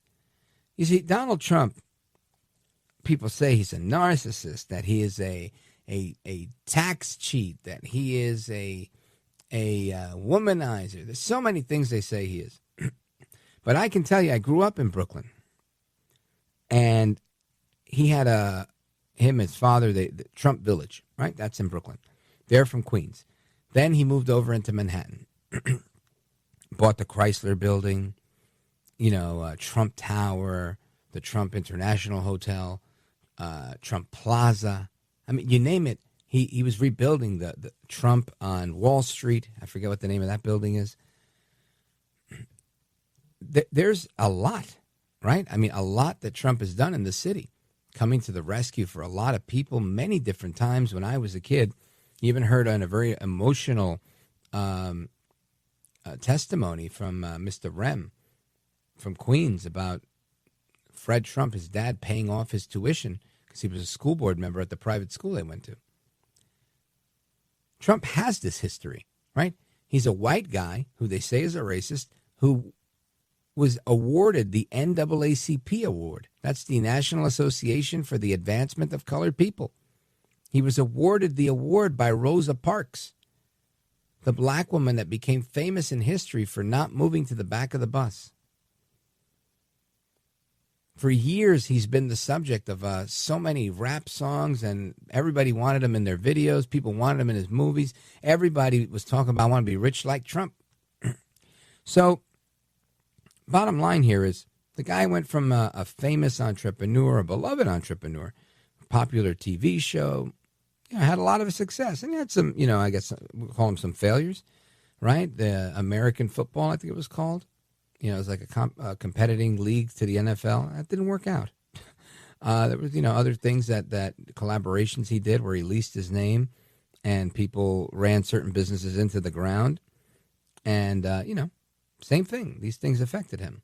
But ultimately, after bankruptcy and after all of those things, comes back stronger than ever. So a lot of people like Trump. And the left doesn't like that. They don't like that he's a standalone kind of guy that doesn't need the machine. He is the machine. He doesn't need the deep state. He's got his own support from the people. People actually like him. And all those years of the stuff that he's done in New York City, all you can ever hear about, whether it's genuine or fake, he's got a track record for it. Right? And I for one believe it's genuine. How could you have a record of saying the same things about America being treated right and stop ripping off America, right? His foreign policy stuff hasn't changed. He's been saying it forever. 30 years ago, he was saying, I'm a Republican because the Republican Party aligns more with what I believe, right? And again, he was a Democrat for some time. But this change wasn't recent. It's been going on. People who meet the guy, people who know the guy, and you ask them, what's it like? They all talk about the same thing. He's always looking out for the little guy. 25 years ago, he was on Oprah Winfrey doing a day in the life of one of the doormen in his job. He walks a dog. He's hailing cabs. He's out there. He's not afraid to get his hands dirty. And that, I think, is the real difference, that Trump really connects with the people. The guy might have all the money in the world and import the tile inside of Mar-a-Lago from some castle in Spain from the 1500s. Trump Tower might, in fact, be a golden building on Park Avenue, Fifth Avenue. All of that may be true. But it doesn't change the fact that he enjoys talking to people, and he's very down to earth, and he likes McDonald's, and he can relate. You drop Donald Trump in the middle of the hood, whether it's in L.A. or New York City, he gets by. He knows how to handle himself amongst people. As a builder, he had to deal with the mob and all the rest of the crooked stuff that goes on in New York City that builders have to go through.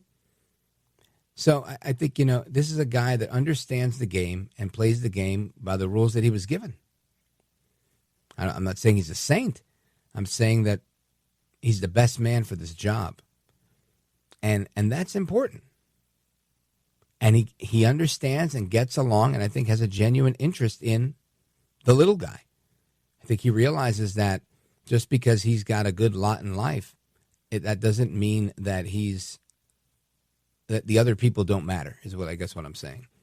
So that's my thought on that. And he pulled up in a garbage truck, in a actual garbage truck that said Trump all over it in Wisconsin, to troll Joe Biden for saying that the only garbage we see is his supporters. Let's play that audio real quick for anybody who may have missed it. Listen to this. Or Puerto Rico, where I'm in my home state of Delaware, they're good, decent, honorable people. The only garbage I see floating out there is his supporters. His demonization is seen as unconscionable, and it's un-American. So there he is. Now, that's El Trompito. Joe El Baboso Biden. El Trompito fires back, saying that Biden is a disgrace. Listen to this. I think the Democrats have done a very poor job. We're leading in every state.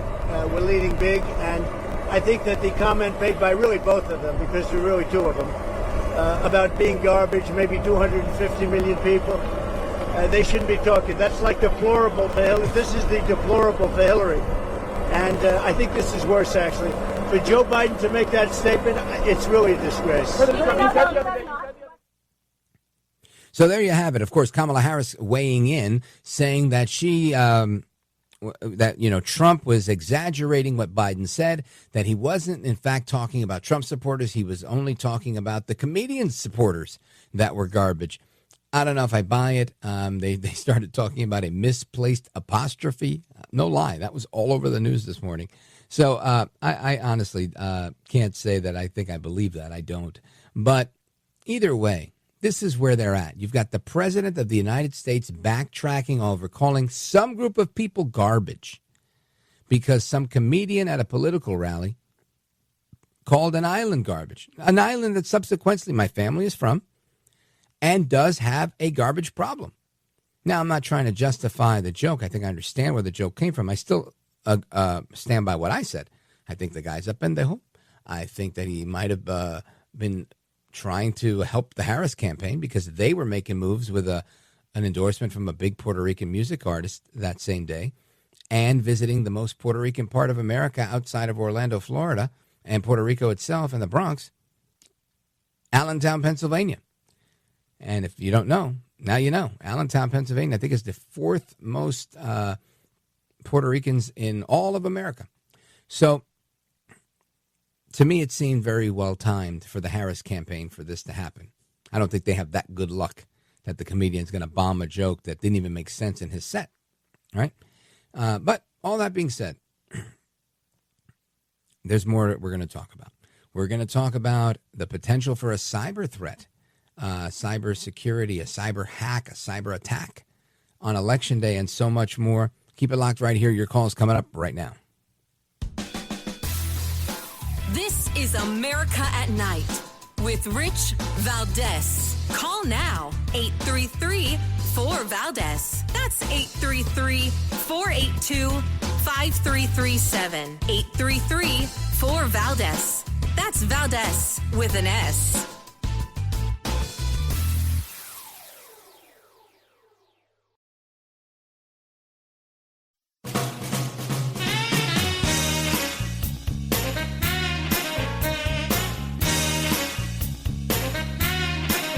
America at Night, your home for the best election coverage. I don't know anything about the comedian. I don't know who he is. I've never seen him. I heard he made a statement, but it was just a statement that he made. He's a comedian. What can I tell you? I know nothing about him. I don't know why he's there. You put comedians up, and I guess he went on earlier in the show. I don't know who he is. All right, that is El Trompito saying he doesn't know who the comedian is. Guess what? Every single person I talked to at that rally did not know who it was except for one of my old high school buddies, actually grammar school buddy, who was like, yeah, he was part of the roast of Tom Brady. And that was all he knew. And that's it. So clearly this is not somebody who's made the waves of MAGA, right? Not somebody that most of the MAGA people get on their TikTok or Instagram or Facebook algorithm. Not like Andrew Schultz, right? Andrew Schultz is always making jokes that are funny. He talks about Kamala. He does a lot of very culturally relevant, politically savvy commentaries that are, pro-Israel and not necessarily pro-Trump, but, I saw him one time doing a kind of candid back and forth with Charlemagne from The Breakfast Club, the radio host. And it was very, very, very unvarnished view, right, of his views. And I thought, why wouldn't we have had that guy if you wanted a comedian? Clearly, this is one of those things where, hours before Trump goes on, I think the very first person, kind of like an icebreaker, warmed the crowd up. Somebody said, oh, get this guy. He wants to endorse Trump and whatever. And this guy was looking for his few seconds of fame.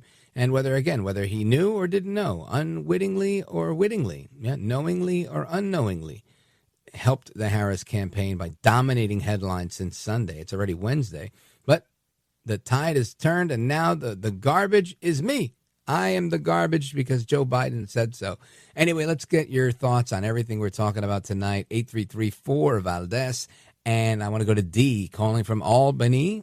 Is that Albany, Oregon? Yeah, Albany, Oregon. I'm about 60 miles south of Portland, Oregon. I have a lot of information on these voting machines. A lot. I was roaming around and never been on this program before. John B. Wells, Dave Hodges was the person he was talking to. I was stunned. They were talking about the fact that Kamala, I'm nervous. Kamala's husband is part of the globalists, and he owns this machine company. He owns them. And so one of the biggest crimes she could possibly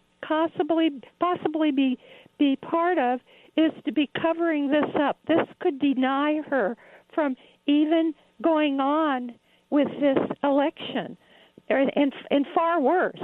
Anyway, out of this, I gathered, and I'm hurrying through this, and people just sit down. I've been thinking about how to get this information out. It was amazing because they talked about the fact that they have set up a situation where we will be under attack after this. And so I don't know if they're thinking that this will get them through because they're almost to the end of this. What kind of attack? Pardon? Okay. They mentioned the same things that were mentioned earlier. It could be electrical, that grid. It could be right. Gotcha. You're down to 20 seconds, so make your point. Okay. Well, I'm having a hard time getting it all in. Okay. There would be an attack, and Kerry, the fellow that was head of the, he was one of the people that was taking care of our country, and one of the people in Washington D.C. Yeah. All right, D, your 2 minutes and 10 seconds are up. You got to do a little bit better getting it out. That's a long time. I do interviews in 2 minutes. D, thanks for the call. I appreciate it. And, folks, we're going to come right back and make your comments as quickly as you can so that America can actually understand them. I'm Rich Valdez.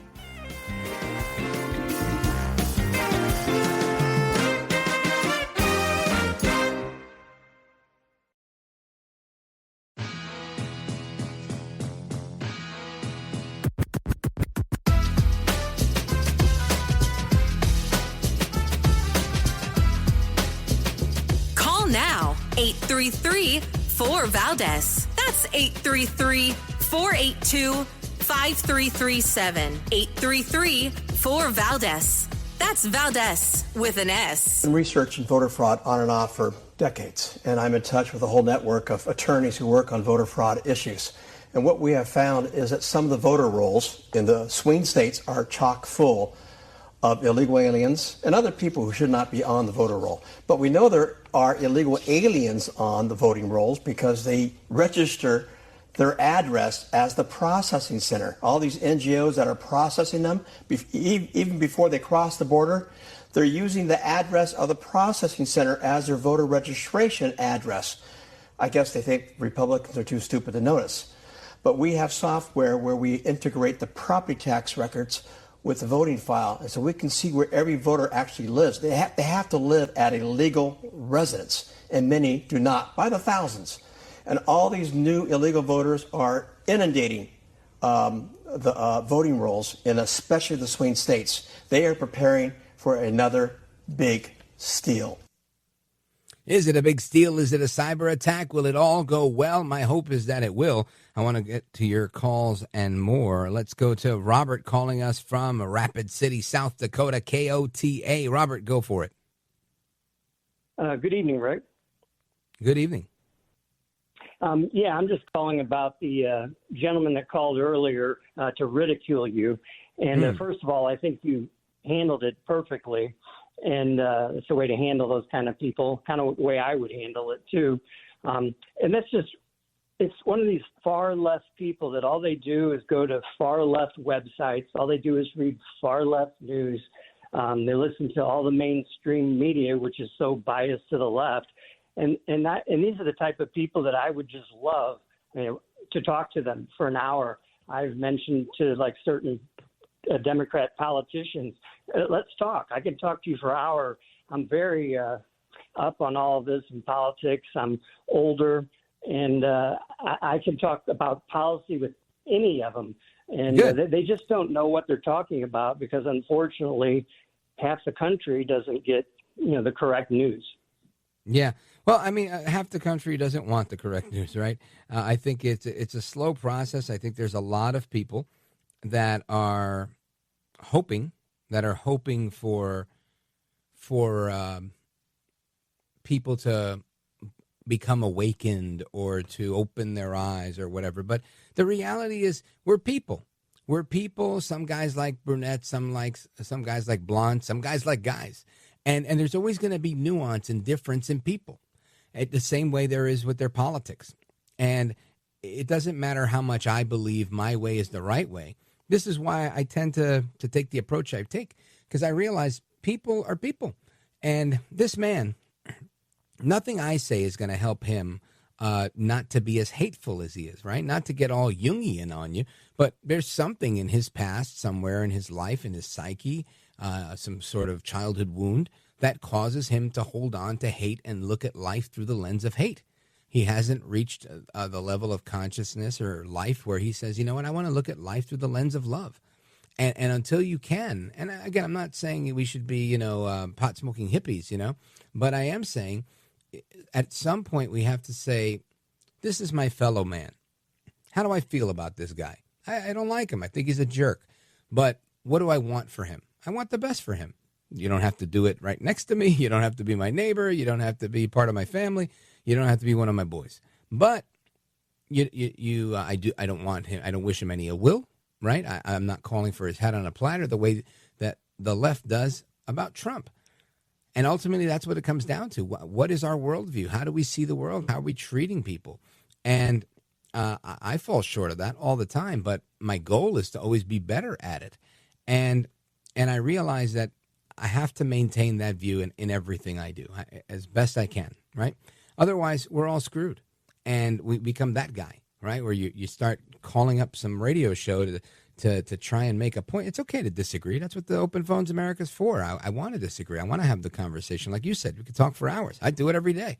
But at some point, we also have to realize where to cut bait. And what was it, Jefferson that said it, or Madison? Never get into a battle of wits with an unarmed man.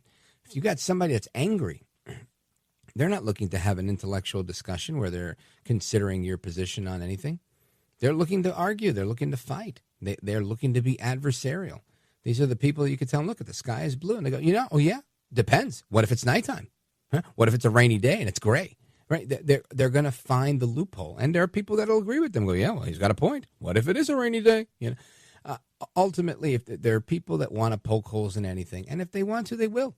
And that's okay. Right? We don't have to be the same, which is why I've always liked the Republican Party, because you find rhinos here, you've got country club Republicans here, you've got conservatives here, you've got radical libertarians here, and different issues. I'm different, right? I believe in education strongly, but on some issues. So I think that the government has a role in compulsory education. I don't like the role they have lately. So sometimes my position becomes more radical, where I think, maybe we should just do away with all that.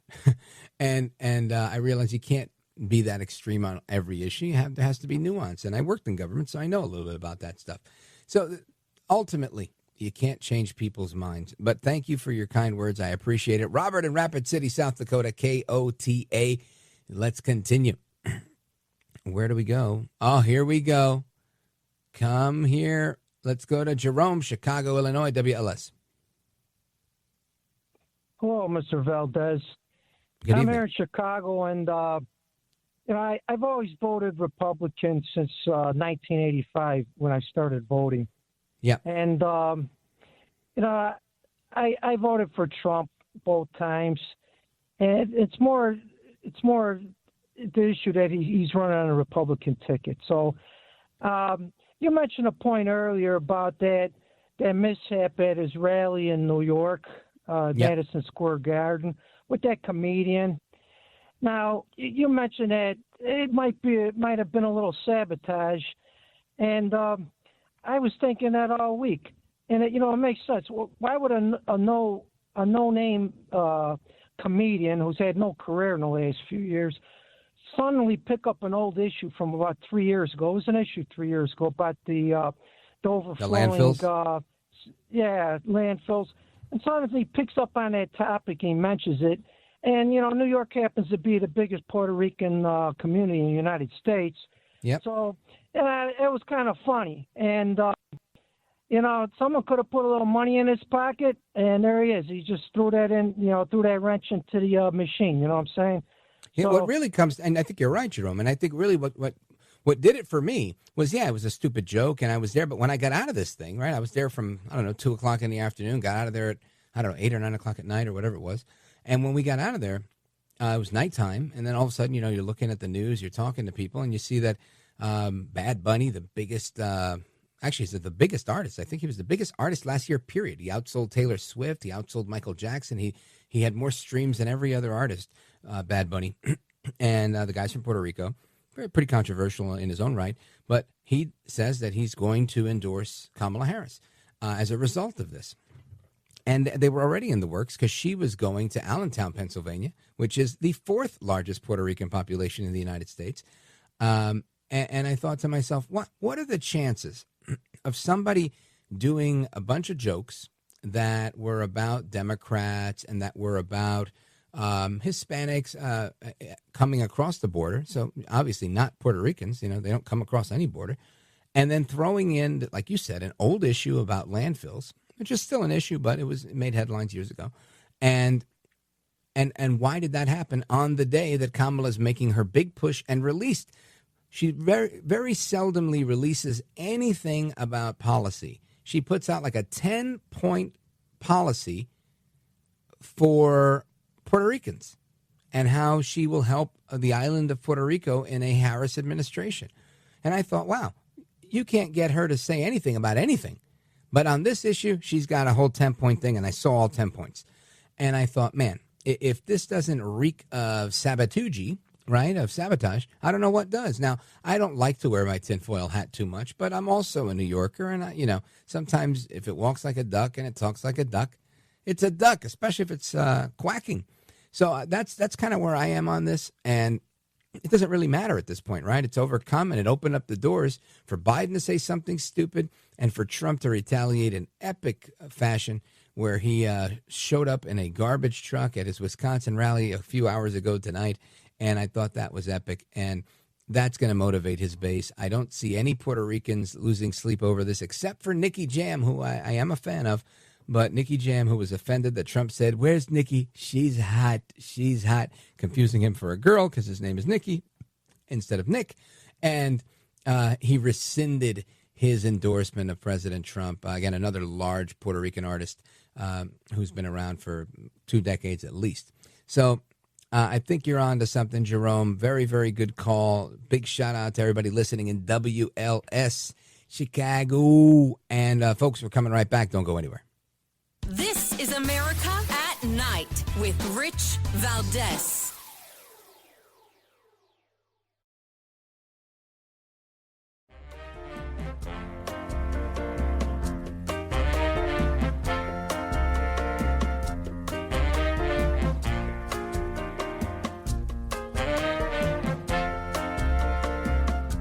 By the way, your ratings are up. Congratulations. I had somebody. It's always nice to check. I like to see, even if they're friends, I like to see how are they doing. Are people listening, right? That's but right. You're doing great. America at Night with Rich Valdez. Nobody loves our Latino community and our Puerto Rican community more than I do. Nobody. You know, it's interesting because I've done more for Puerto Rico than any president by far. Nobody close. I provided historic funding and the hospital ship when they were hit with a couple of really bad ones right in the road. We got the ship over there with thousands of rooms, actually. It was amazing. A floating hospital, the biggest in the world. I will deliver the best future for Puerto Ricans and for Hispanic Americans. Kamala will deliver you poverty and crime. That's all they're going to do. That is El Trompito at his rally in Allentown, Pennsylvania last night. And lots of Puerto Ricans that were there, lots tweeting in support of him. I'm not the only one out there. And I can tell you, I saw a tweet from the Puerto Rican superstar salsa singer Willie Colon. And he made a comment about this as well, saying he's supportive of Trump and that we shouldn't be taking the actions or comments of a stupid comedian and attaching them to Trump. And I think that's appropriate. I think that's sad. And again, I try to put the shoe on the other foot. I think if this were Kamala Harris and some comedian came and said something stupid, would we want her to disavow it personally? Probably. Probably. But if the campaign did it, I think I would be satisfied with that. I do think if they said, oh, yeah, we don't know, this guy made a thing, we don't agree. And, you know, if the disavowal was that good and that immediate, then I'd say, hey, you got it. The show goes on, right? You got to keep it moving. So I think that the way it's been handled has been fair. But I want to go to your calls. Ken, Lansing, Michigan, WILS. And, you know, we're on in every battleground state. This program airs in all of the battleground states and 9 of the top 10 markets in radio. And we try to keep you up to speed on everything that's going on because this is an important election and there's a lot of moving parts. Ken, go for it. Rich, great show as always, my radio amigo. Thank you, I live brother. right here in Lansing. I'm 2 miles north of our state capital, and I see a lot more Trump signs in this election than I did in the other one. This is a very union town. General Motors has got some plants here. It's a very union town, but I think they're sick of what their leaders are telling them too, because they're telling them we're going to have electric cars in 10 years, and we won't need half you guys. So, you know. They're going to vote with their wallets. But, you know, all these Whoopi Goldberg, all these people calling Trump names. James Carville said if Trump's elected, he's going to put black men in prison. You know, my God, the crap these people are pulling out of the gutter at the end of this. Donald Trump, for one thing, when he was a developer in New York, he had more minorities working for him than any developer in the city. So I don't think he's hating on that too much. And Rudy Giuliani said it in that Madison Square Garden deal that George Steinbrenner and Donald Trump secretly and anonymously gave money and donations, whatever, to firemen, policemen, just whatever. If a man got hurt on the street, killed or something, they would donate money and things secretly. And Rudy says, well, I want to let people know. They said, no, we don't want that. We'll get our reward from above. So yeah, and that's true. I can just tell you, I've seen that stuff myself. I've met people who were on the committees for parades, different parades in New York City, that the parade didn't have enough money to operate and they needed $300K, and met Trump at a thing. He asked them a very simple question, something like, you know, why do you do the parade, blah, blah, blah. Had the check already prepared, $300K. Help these people out big time to continue their parade. There's a lot of, he's all about tradition and pomp and circumstance. And I remember the ice skating rink when I was a kid. There's an ice skating rink in Central Park, Woolman Rink, and and it was closed forever. It didn't work. They were trying to build it. The city hit a snafu in building it, like the city typically does, and El Trompito stepped in to save the day there. It's now being widely reported about Jennifer Hudson, the famous singer from American Idol, and now she's a talk show host, that when her family was killed, when she came into stardom and they thought she had money, they killed her family in like a kidnapping. It was horrible. And he put her up and her family in Trump Tower, rent-free, just gave them a place to live. Again, and I think that's a decent thing to do. And that's the reason I mention it. And you don't hear him ever mention that, right? Tweets about everything. Tweets about Obama's birth certificate, but doesn't tweet about these things. Because some of it's fodder, but the real stuff is the real stuff. You do the right thing for the right reasons, and that's it.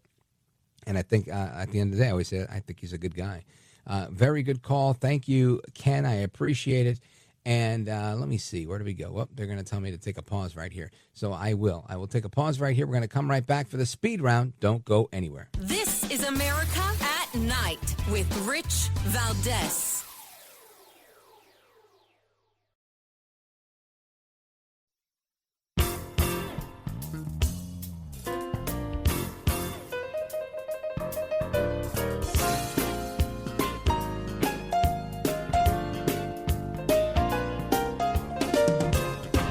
Well, you heard it here first. We talked about cyber attacks. We've talked about El Trompito and so much more, the attack on children and the attack on parents and public education.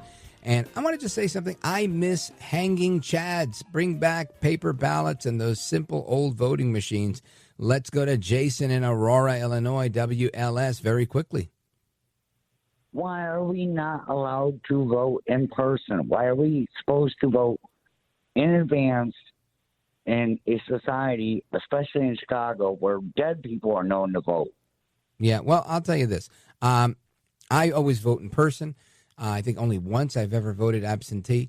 And I think voting early is not a horrible thing, especially when it takes forever to count the votes. But the best thing is one day, election day, paper ballots, count them up, have witnesses from both sides, maybe even somebody else, a third person, and let's call it a day. Jason, thank you for your call, brother. I appreciate it. Let's continue. Sarah, Bedford, Indiana, WBIW. Great show, great call screener.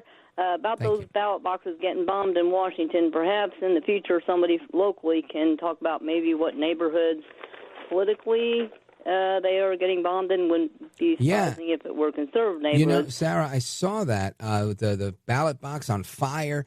And I thought the same exact thing. I said, I wonder what kind of area this has typically benefited, whether it's Republicans or Democrats.